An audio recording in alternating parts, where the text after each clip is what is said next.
Maybe it was because I was black. Maybe it was because he cheated on me. Or maybe it was because our last conversation ended with a fight.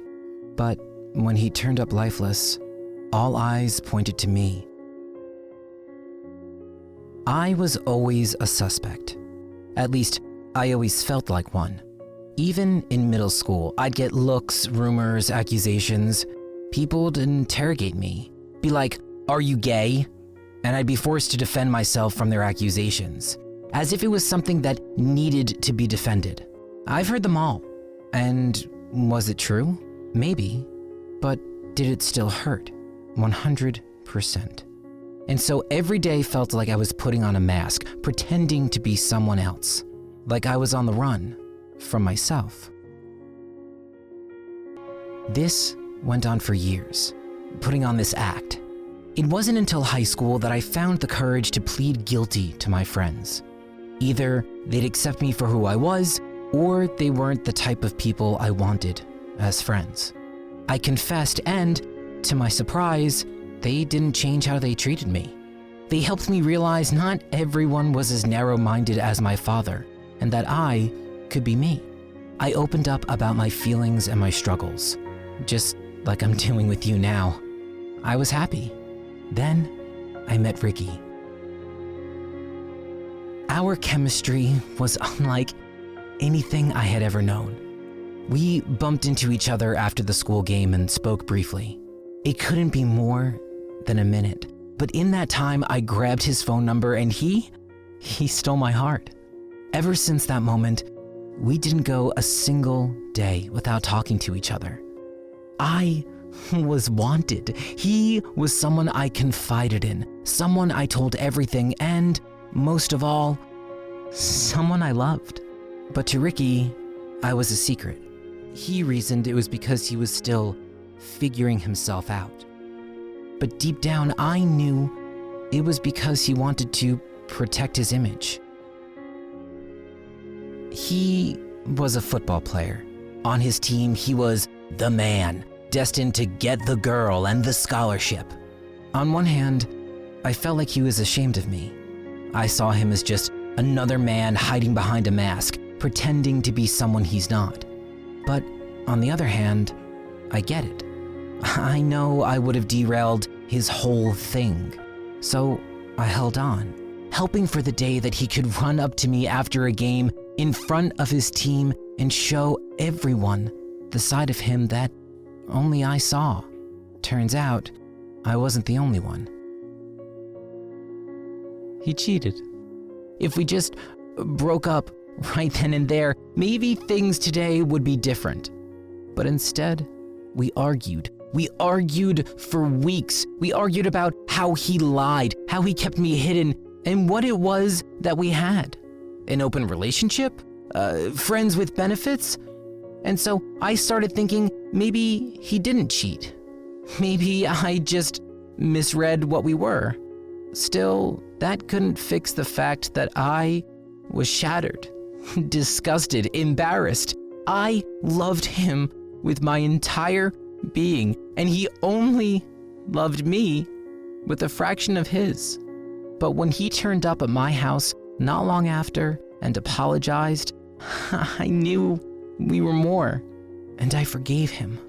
I didn't think I'd ever find another relationship like this, so I held on, even if I knew I'd never be as happy as I was before. Something inside me broke permanently. I wasn't special no more.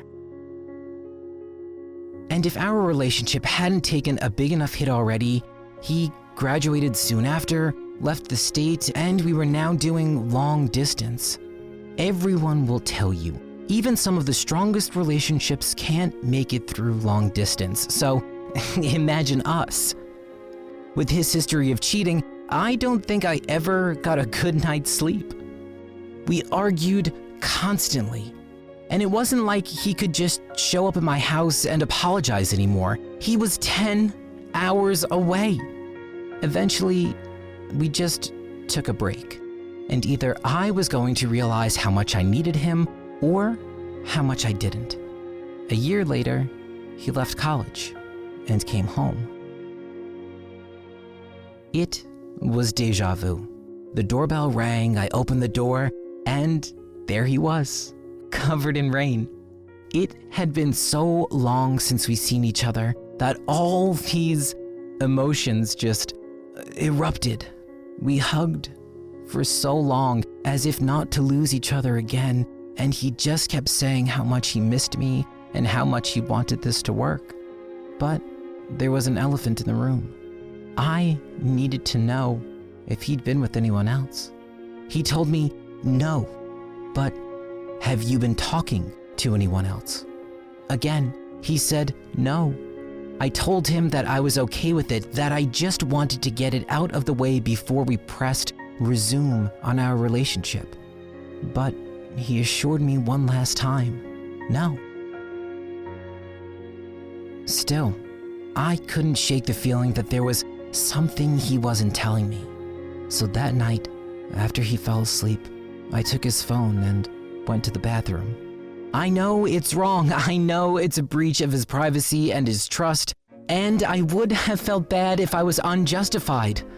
But I was. I found evidence. He'd been talking to another man, David. I don't know when it started and if it was serious, but it was ongoing. I couldn't believe it. If he told me, I would have been okay, but he lied. Again, right to my face. It was so easy for him. I had to wonder what other things he'd been lying to me about. I couldn't sleep all night.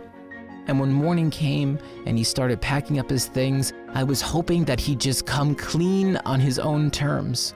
But with every step he took towards the door, my resentment for his lies just grew and grew until I leapt out of bed, grabbed him, and told him I knew. This wasn't a question of if he lied, but why. And guess what he did? He pretended he didn't know what I was talking about. He acted like it was all some twisted dream I had. But I wasn't backing down, and I wasn't going to let him get away with it this time. Then he changed his tune. He went from pretending it didn't happen to everyone lies.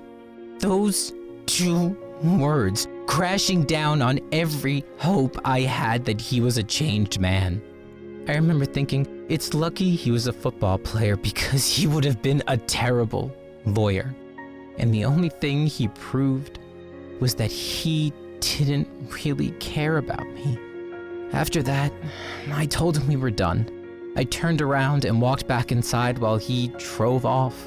I wanted answers, but all I had were more questions.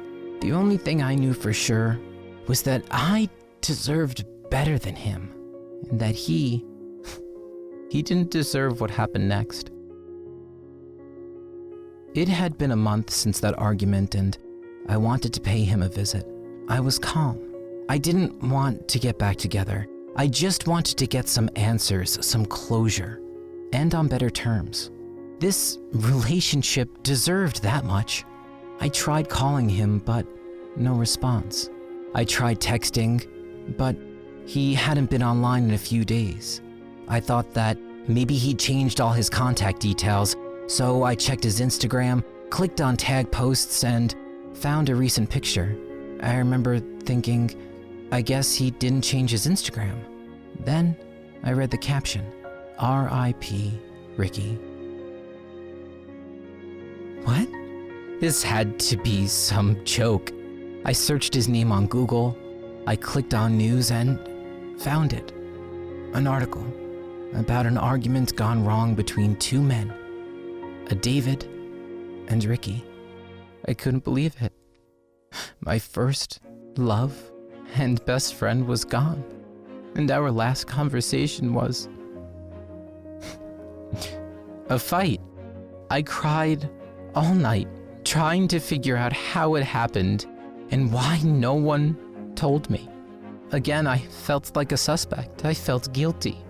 Maybe if I didn't take his phone, maybe if I held on to us a little longer, he'd still be alive.